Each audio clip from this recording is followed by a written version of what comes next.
saya Siti Hoiriah, NIM saya 2241170, asal saya dari Jakarta dan hobi saya adalah membaca dan merangkai kata. Baiklah, yang terhormat kepada Pak Ivan Gufron, izinkan saya dalam video ini akan menyelesaikan tugas UAS mata kuliah filsafat di semester 3 ini. Sebelumnya, kepada Pak Ivan Gufron selaku dosen pengampu mata kuliah filsafat umum ini, saya ucapkan terima kasih Bapak atas ilmunya selama 1 semester ini. Oke, langsung saja.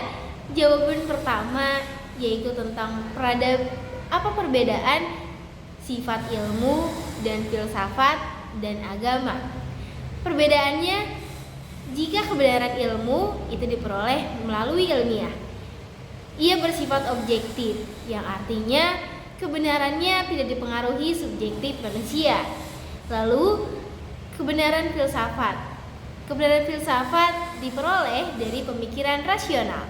Ia bersifat subjektif karena kebenarannya dipengaruhi oleh subjektivitas manusia atau ia bersifat kompleks.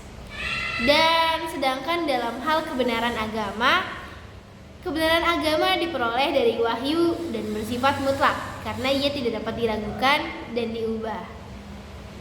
Nah, selanjutnya tentang soal kedua, yaitu tentang hubungan antara ontologi, epistemologi, dan aksiologi dalam melandasi ilmu pengetahuan yang komprehensif.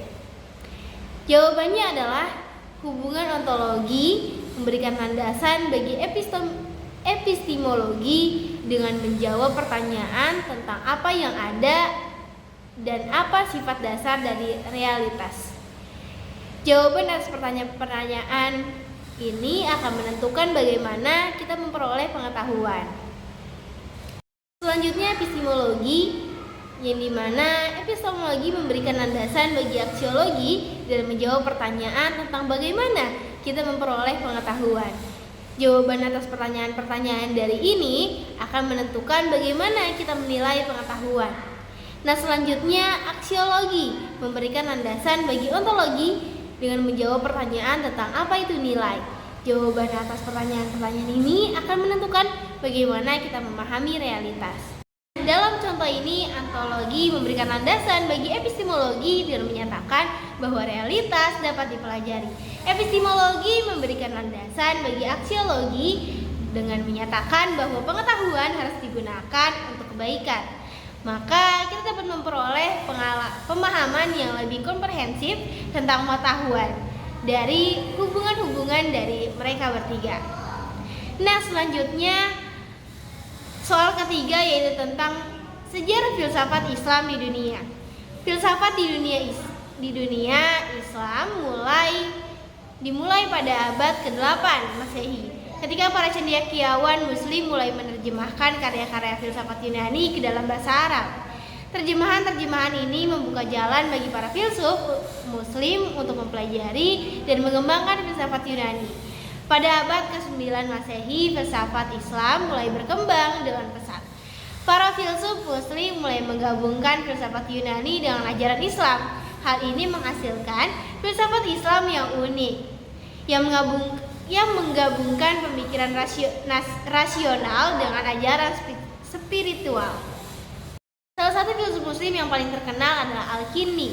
Al-Kindi dikenal sebagai bapak filsafat Islam. Ia menulis banyak karya tentang filsafat, termasuk metafisika, logika, dan psikologi.